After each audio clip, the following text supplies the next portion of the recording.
Hello student, आज हम लोग देखेंगे सिगमंड फ्रायड का मानव विश्लेषणात्मक सिद्धांत साइको एनालिटिकल थ्योरी। यहाँ से भी आपको CTET, super TET, UP TET, कोई भी टेट हो, सारे एग्जाम में आपका जो है 1 से या 2 नंबर के पक्के हो जाएंगे।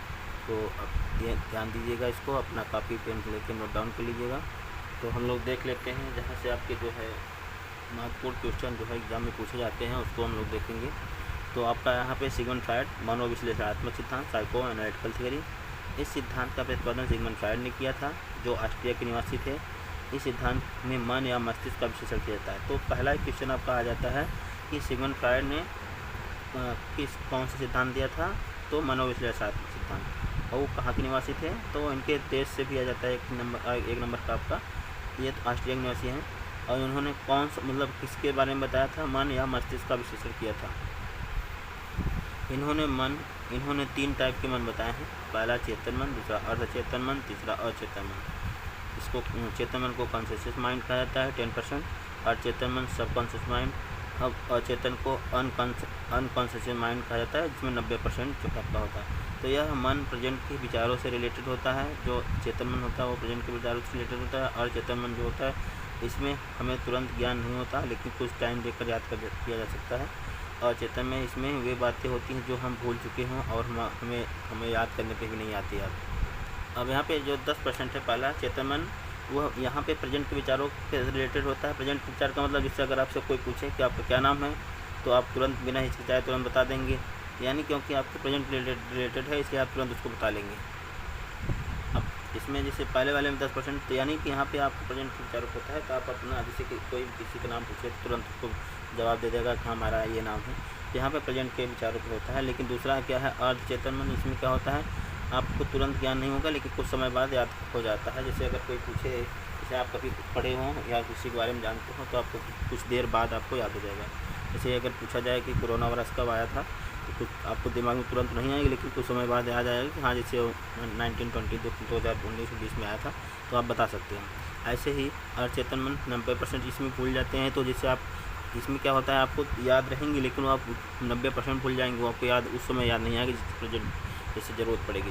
जैसे क्या होता है पेपर देने गए, आप परीक्षा दे रहे हैं, परीक्षा समय आपको नहीं याद आएगा, लेकिन जैसे परीक्षा दे के आप निकलेंगे बाहर, उसके बाद आपको वो चीज़ें याद हो जाएंगी, हाँ यार इसका ये था। तो यहाँ पे ये जो है आपका 90% आपको भूल जाते हैं।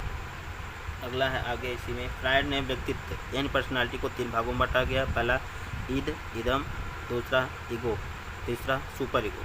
यहाँ पे ईड क्या है, इदम क्या है? इसमें व्यक्ति की शारीरिक और मूल आवश्यकता है, जिससे भूख प्यास आदि को सेटिस्फाइड करना होता है, या सामाजिक आवश्यकता और नैतिक मूल्यों की चिंता किए बिना इच्छाओं की पूर्ति पर बल देता है। अब यहाँ पे इसको हमको ध्यान देना है। तो मूल आवश्यकता होती है शारीरिक, मतलब व्यक्ति का जो मूल आवश्यकता होती है भूख प्यास सेक्स, उसको सेटिस्फाइज करना होता है। यहाँ पे नैतिक मूल्यों की चिंता, यानी कि पनिशमेंट या कोई उसका कोई नहीं रहता, कि चिंता नहीं रहती, इच्छाओं की पूर्ति केवल करना है बस। यहाँ पे ईड के अंदर क्या होता है आपकी जितनी इच्छाएं होती हैं वो पूरा, यानी सामाजिक आवश्यकता और नैतिक मूल्यों की चिंता, यानी कि हमें समाज क्या कहेगा, या हमें नैतिक मूल्य में क्या होगा, यानी हमें क्या होगा, यानी केवल हमको भूख प्यास और आदि को सेटिस्फाइज करना होता है।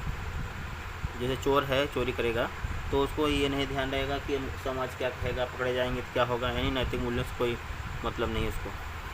सेकंड नंबर आपका है ईगो यानी अहम। यह आवश्यकताओं या इच्छाओं की संतुष्टि की योजना का निर्माण करता है और उसको इम्प्लीटेशन करता है अर्थात परिणामों की चिंता करता है। यहाँ पे जो ईगो है अहम, यह क्या करता है आवश्यकताएं या इच्छाओं की संतुष्टि की योजना बनाएगा। योजना बनाने का मतलब जैसे कहेगा कि आप चोरी करो और देख लेंगे, तो ये योजना बनाने की, चोरी करो कैसे करना है चोरी, उसकी सारी योजना बनाने की बात बताता है। ये जो है ईगो मन, ये मस्तिष्क में होते हैं सब। ईगो जो होता है ये क्या करता है आवश्यकताओं या इच्छाओं की संतुष्ट योजना बनाने का मतलब चोरी कैसे किया जाएगा, सारी मतलब योजना बना के बताएगा कि ऐसे करना है। और उसके बाद में परिणामों की चिंता करना, यानी कि बाद में क्या होगा, जैसे पकड़े जाएंगे, पुलिस पकड़ेगी, पिटाई करेगी, तो यानी उसका भी वो इम्प्लीमेंशन करता है। तो इम्प्लीमेंशन का मतलब यही होता है कि वो जितने भी परिणाम होते हैं, जो परिणाम होगा, यहाँ इच्छाओं की संतुष्टि या योजना का निर्माण करेगा और उसका इम्प्लीमेंटेशन करता है। और परिणामों की चिंता, यानी चिंता करने का मतलब जिससे बाद में क्या होगा, पुलिस पकड़ेगी तो पिटाई होगा, तो उसे ये क्या करता है ईगो यानी बताता है कि चोरी करना तो ठीक है, कैसे कैसे करना है उसकी सारी सुविधा बताने के बाद में ये भी चिंता भी उसको होती है कि पकड़े जाओ तो क्या होगा। तीसरा है अगला पराहम। सुपर ईगो क्या है? यह समाज द्वारा नैतिक सूत्रों के अकॉर्डिंग काम करता है, यानी जिस व्यक्ति के अंदर सुपर ईगो ज़्यादा होगा वह बुरे कामों को उतना अधिक दूर होगा और चोरी ना करना या झूठ ना बोलना उसके अंदर नहीं होगा। जिस व्यक्ति के अंदर सुपर ईगो ज़्यादा होगी वो क्या करेगा? बुरे कामों से दूर रहेगा। तो यहाँ पे ईद क्या करता है? एक चोरी करने के लिए भड़काता है कि चोरी करो और अपनी अपने भूख प्यास और सेक्स आदि को सेटिस्फाई करो, यानी अपनी डिज़ायर यानी सपने को पूरा करो। लेकिन ईगो क्या उसमें क्या करता है? उसको आगे बढ़ावा देता है। लेकिन परारहम क्या करता है? नहीं, चोरी करोगे तो पकड़े जाओगे, हमें चोरी नहीं करना। तो यहाँ पे जो है ईगो क्या करता है? वो बैलेंस बनाएगा। सुपर ईगो सबसे अच्छा होता है। सुपर ईगो सबसे अच्छा यानी कि परारहम सबसे अच्छा, ईगो यानी बीच का बैलेंस करना, और ईड क्या है? बुरा, यानी बुरा बैलेंस